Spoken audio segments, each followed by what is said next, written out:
भयानक रात थी शहर के पुराने हिस्से में।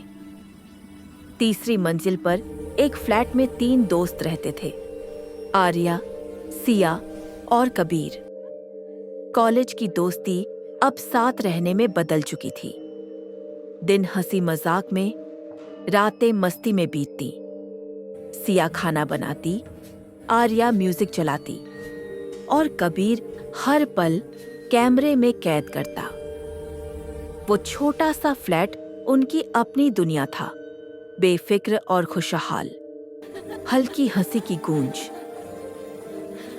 लेकिन उन्हें नहीं पता था वो फ्लैट अब किसी और का भी घर बनने वाला था। एक नया किराएदार मकान मालिक ने बताया, बगल वाले कमरे में कोई नया किराएदार आने वाला है।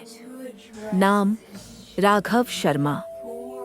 शांत आदमी है, अकेला रहता है, उसने कहा। पहले दिन जब राघव आया, उसके चेहरे पर एक अजीब सी थकान थी। आंखों के नीचे काले घेरे, होंठ सूखे हुए और आवाज जैसे किसी बोझ के नीचे दबी हो। वो बोला, मुझे अकेले रहना पसंद है। फिर बिना कुछ बोले अंदर चला गया। उस रात आर्या ने पहली बार एक अजीब आवाज सुनी, धीमी लेकिन साफ फुसफुसाहट। नहीं, आज नहीं, वो तैयार नहीं है। आर्या ने सोचा शायद फोन पर बात कर रहा होगा, लेकिन उस आवाज में एक अजीब कंपन था, जैसे वो किसी इंसान से नहीं, किसी साये से बात कर रहा हो। अगले दिन सुबह राघव कहीं बाहर गया। उसके जाने की देर थी कि तीनों के दिल में जिज्ञासा उमड़ पड़ी। कबीर बोला, चलो झट से अंदर झांक लेते हैं, बस 2 मिनट। सिया ने घबराकर कहा, अगर वो आ गया तो? आर्या मुस्कुराई, तो बोल देंगे बिजली का मीटर देखने आए थे। धीमे कदमों की आवाज। तीनों दबे पांव राघव के कमरे की ओर बढ़े। दरवाजा बंद नहीं था, बस आधा खुला हुआ। अंदर से एक हल्की ठंडी हवा आ रही थी और अगरबत्तियों की बुझी हुई महक। धीरे से दरवाजा धकेला गया। अंदर का माहौल जैसे किसी और दुनिया का था। खिड़की से आती धूप कमरे में धूल की परतों पर नाच रही थी। दीवारों पर पुराने अखबार चिपके थे, कुछ पीले पड़ चुके, कुछ पर नाम मिटे हुए। टेबल पर खुले पड़े नोट्स, काले रंग की स्याही में लिखा, वो लौटेगी, बस एक निशान बाकी है। कबीर कैमरा ऑन कर देता है। लेंस धीरे धीरे दीवार की ओर घूमता है और वहीं वो पहली बार देखते हैं पुरानी तस्वीरें। कुछ में औरतें, कुछ में साये, कुछ में वही लाल साड़ी वाली महिला जिसके माथे पर चौड़ा सिंदूर था। हर तस्वीर के नीचे लिखा था, वापसी, मुक्ति, वो लौटेगी। कमरे के एक कोने में दीवार पर नाखूनों से खुरचकर बने निशान थे, जैसे कोई दीवार फाड़कर बाहर आना चाहता हो। सिया के मुंह से निकला, ये सब क्या है? तभी हवा का एक झोंका आया, आईना हिला और उसकी सतह पर धुंध छा गई। तीनों ठिठक गए। जैसे ही धुआं हटने लगा, उन्हें लगा कि आईने के अंदर को कोई खड़ा है। धीरे धीरे फुसफुसाहट की आवाज। तीनों डरकर पीछे हटे और उसी वक्त बाहर से किसी के कदमों की आहट। राघव लौट आया था। कबीर ने कैमरा बंद किया, दरवाजा धीरे से लगाया और तीनों भागकर अपने कमरे में लौट आए। अब डर बढ़ चुका था। रातों की फुसफुसाहट, अब हर रात कुछ नया होता। कभी बाथरूम से पानी गिरने की आवाज, कभी रसोई से बर्तनों की खनक और कभी आईने में किसी परछाई की झलक।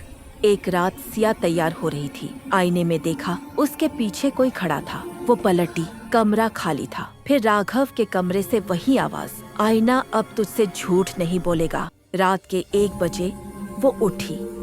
लाइट बंद थी, बस चांदनी से हल्का उजाला। वो धीरे धीरे राघव के कमरे के पास गई। दरवाजा थोड़ा खुला था। अंदर झांकते ही उसकी सांसें थम गई। राघव आईने के सामने खड़ा था। चारों ओर लाल धागे, मोमबत्तियां और हवा में अगरबत्तियों का घना धुआं। वो बड़बड़ा रहा था, तू लौटा, मैंने सब तैयार कर लिया, बस एक निशान बाकी है। आर्या ने देखा, आईने में राघव का चेहरा नहीं था, वहाँ उस महिला का चेहरा था, वही लाल साड़ी वाली जो तस्वीरों में थी। वो मुस्कुरा रही थी और राघव की आंखों से खून टपक रहा था। आर्या भागी, दरवाजा बंद किया और पूरी रात कांपती रही। सच का पर्दाफाश सुबह तीनों ने फैसला किया, अब यहाँ नहीं रह सकते। पर कबीर बोला, पहले जानना होगा ये आदमी है कौन। वो मकान मालिक के पास पहुंचे। मकान मालिक ने सुना, फिर बोला, राघव शर्मा बेटा, वो तो 3 साल पहले मर चुका है। सिया ने डरते हुए पूछा, क्या? हाँ, उसकी पत्नी ने खुदकुशी की थी और राघव ने उसी आईने के सामने फांसी लगा ली थी। कहते हैं वो उसे वापस लाने के लिए तंत्र करता था।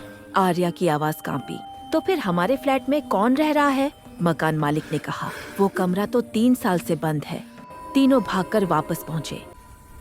राघव का कमरा बंद था, पर अंदर से धीमी फुसफुसाहट आ रही थी। दरवाजा खोला, अंदर वही सब कुछ था, बस राघव नहीं था।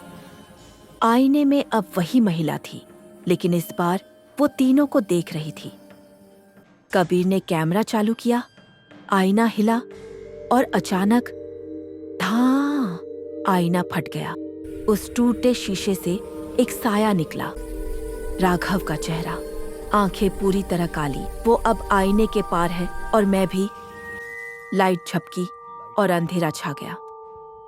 अगली सुबह पुलिस आई। तीनों गायब थे, बस फर्श पर पड़ा कैमरा मिला। वीडियो में दिखा, तीनों आईने के सामने खड़े हैं और अचानक वो सब आईने के अंदर खिंच जाते हैं।